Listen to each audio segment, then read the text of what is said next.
हर businessman, चाहे दुकानदार हो, चाहे फैक्ट्री वाला हो, चाहे ऑफिस वाला हो, चाहे शोरूम वाला हो, चाहे कैसा भी व्यक्ति हो, प्रोफेशनल हो, हर व्यक्ति चाहता है कि मेरा बिजनेस दिन दुनी रात चौगुनी उन्नति करे।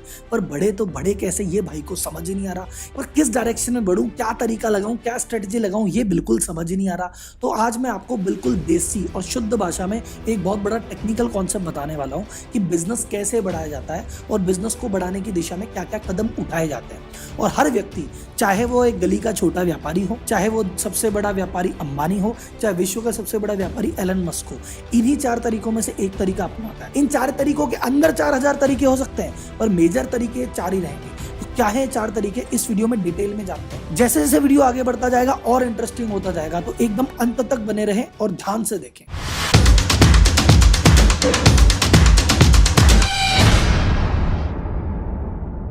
तो बिजनेस को स्केल करने के लिए, आगे बढ़ाने के लिए, नेक्स्ट लेवल पे ले जाने के लिए आपको भाई साहब 4 स्ट्रेटजी काम में लेते हैं। इसको समझने के लिए एक मैट्रिक्स समझेंगे। इस मैट्रिक्स को कहते हैं एंड्स ऑफ मैट्रिक्स। मैट्रिक्स के नाम में कंफ्यूज मत हो, उसको साइड हटाओ, मुद्दे पे आते हैं। तो सबसे पहले अपन शुरुआत करते हैं, भैया हम खड़े कहां पे हैं। तो हमने कहा देखो मेरे पास एग्जिस्टिंग प्रोडक्ट है, मैं एग्जिस्टिंग मार्केट में हूं। इसका मतलब मैं भैया इस समय दिल्ली में बैठा हूं और मैं किसी प्रोडक्ट में डील करता हूं। मैं पतंजलि हूं साहब, मैंने दिल्ली से चालू किया और मैं अभी टूथपेस्ट बनाना चालू कर दिया है, मैं दंतकांति टूथपेस्ट बेचता हूं। तो भैया अब मैं मार्केट कैसे एक्सपेंड करूं?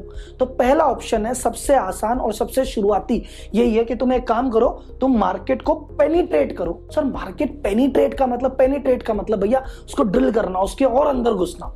तो आपने कहा भैया मेरे ना इस समय टूथपेस्ट का मार्केट दिल्ली में 500 करोड़ रुपए का टूथपेस्ट बिकता है, मेरा तो दुनिया भैया 5 करोड़ ही लेती है, 495 तो अलग ब्रांड का है। तो मैं कैसे इस 5 को 10, 10 को 15 करूं, उसी सिटी में उसी प्रोडक्ट को कैसे बढ़ाऊं। मेरा अभी 10 दुकानों पे बिकता है, मैं मेडिटेट करूंगा, 10 दुकान नहीं 20 दुकान पे जाऊंगा, 25 दुकान पे जाऊंगा, मैं नेक्स्ट लेवल पे जाऊंगा। ये होता है मार्केट को पेनिट्रेट करना। आप जिस जगह पे हो, जगह भी वही है, जो प्रोडक्ट पे हो, प्रोडक्ट भी वही है, बस आप नंबर ऑफ कस्टमर बढ़ा रहे हो, ज्यादा से ज्यादा लोगों तक पहुंच रहे हो। इसमें किसी को कोई दिक्कत, परफेक्ट है। अब आप में से कई लोग बोलेंगे सर जी पहली स्टेज तो हमने कर दी पार, हम हमारे शहर में बैठे हैं, हमारा प्रोडक्ट है और जितना पहुंचा सकते थे उतना पहुंचा दिया। भैया ये 5 करोड़ की सेल करते करते हम मार्केट के नंबर 1 हो गए, अब क्या करें, इससे आगे तो नहीं जा पा रहे, दिल्ली में इतना ही टूथपेस्ट बिकेगा, अब आगे कैसे बढ़ूं? भाई साहब 2 ऑप्शन है, क्या करो, आप एक काम करो, मार्केट तो वही रखो, दिल्ली में ही रहो, पर प्रोडक्ट के साथ नया प्रोडक्ट ले आओ। अब दंतकांति बेच रहे थे, आपने कहा दंतकांति बेचता हूं, ऐसे करूं मैं ऑयल भी बेचने लग जाऊं, हाँ भैया ऑयल भी बेचने लग जाओ, साबुन बेचने लग जाऊं, हाँ साबुन बेचने लग जाओ, जीन्स बेचने लग जाओ। तो आपने कहा सर जी मार्केट वही, कस्टमर वही, जो कस्टमर मेरे से पहले पेस्ट लेता था, अब मैं उसको ऑयल भी बेच रहा हूं, अब मैं उसको जीन्स भी बेच रहा हूं। तो जैसे तैसे क्या हो रहा है मेरे साथ कि जगह वही है, कस्टमर वही है, मैं मल्टीपल प्रोडक्ट दे रहा हूं। तो ये दूसरा हुआ, इसको कहते हैं प्रोडक्ट डेवलपमेंट। तो या तो एग्जिस्टिंग मार्केट में एग्जिस्टिंग बेच दो या नए प्रोडक्ट ले आओ। अब आप में से कोई व्यक्ति कह सकता है सर जी अगर मैं नया प्रोडक्ट नहीं लाऊं तो मेरे पास तो एक ही प्रोडक्ट है, मुझे दूसरा प्रोडक्ट बेचना ही नहीं, मैं तो जिंदगी भर दंतकांति बेचना चाहता हूं। कोई बात नहीं, टेंशन मत लो, एग्जिस्ट प्रोडक्ट सेम ही रखना है और कुछ थोड़ी करना है। तो एग्जिस्टिंग मार्केट छोड़ो, नए मार्केट में आ जाओ। अब एक काम करो, दिल्ली हो, हरियाणा बेच दो, उधर यूपी चले जाओ, एमपी चले जाओ, प्रोडक्ट तुम्हारा वही है, तुम वही हो, बस अब तुम एरिया बढ़ाते जा रहे हो। दिल्ली से हरियाणा, यूपी, एमपी, पूरे भारत में चले जाओ, पूरे विश्व में चले जाओ, कौन मना कर रहा है भाई साहब? अब कोई बोले सर क्या दोनों कर सकते हैं? हाँ दोनों कर सकते हो। कई कंपनियां ऐसे करती है, पहले पेनिट्रेट कर लेती है, उसके बाद नए प्रोडक्ट लेके आती है, बाद में नई टेरिटरी में जाती है। कई लोग एक ही प्रोडक्ट को पहले टेरिटरी में लेके जाते हैं, उसके बाद नए प्रोडक्ट लेके आते हैं। तो ये तीनों चीजें आपको समझ में आ गई होगा, इन तीनों में से ही एक, कोई सी भी बड़ी कंपनी उठा लो, हुआ तो तीनों में से ही है। अब बोलो राहुल जी ये चौथी चीज क्या आई? ये चौथी चीज तो एकदम यूनिक आ गई, एकदम अलग आ गई। ये कह रहा है मार्केट भी नया और भैया प्रोडक्ट भी नया। बोले सर ये कैसे होता है? ये होता है, मान लो रिलायंस ने, तो रिलायंस ने क्या कहा कि भैया देखो हम काम तो ऑयल का करते थे, अब ऑयल का करते करते हम क्या सोच रहे हैं, अब हम काम करते हैं, चलो जियो का फोन बेचे, अब तो हम फोन बेचेंगे साहब। अरे तुम तो ऑयल के धंधे में थे, पेट्रोल का काम करते थे, कहां ऑयल में आ गए? तो ऑयल का तो तुम्हारे कस्टमर भी एकदम नए और सर्विस भी एकदम नई। इसको कहते हैं डाइवर्सिफिकेशन। एकदम कुछ नया करने लग जाओ।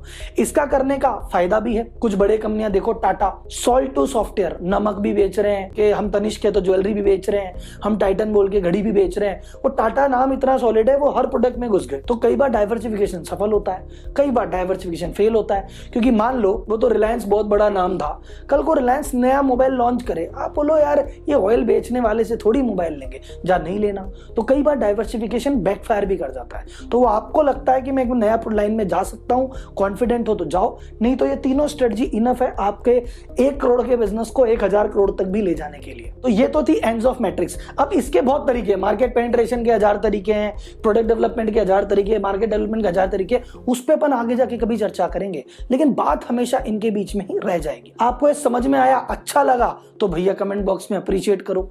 आपको लगता है ये तो अच्छा लगा पर और कुछ भी चाहिए तो कमेंट बॉक्स में पूछो आपको क्या चाहिए, उस सभी का आंसर मिलेगा। और इस वीडियो को भैया अपना प्यार देना है तो लाइक करना, इस वीडियो को ज्यादा से ज्यादा व्यापारी भाइयों तक पहुंचाओ, क्योंकि ये नॉलेज जो कुछ लोगों के पास है ना, ये जनता तक पहुंचनी चाहिए। तो उसको प्लीज ज्यादा से ज्यादा शेयर मारो, और आपको चैनल अच्छा लगे तो उसको सब्सक्राइब भी करो। अपन जल्दी ही मिलते हैं अगली वीडियो में, तब तक के लिए धन्यवाद।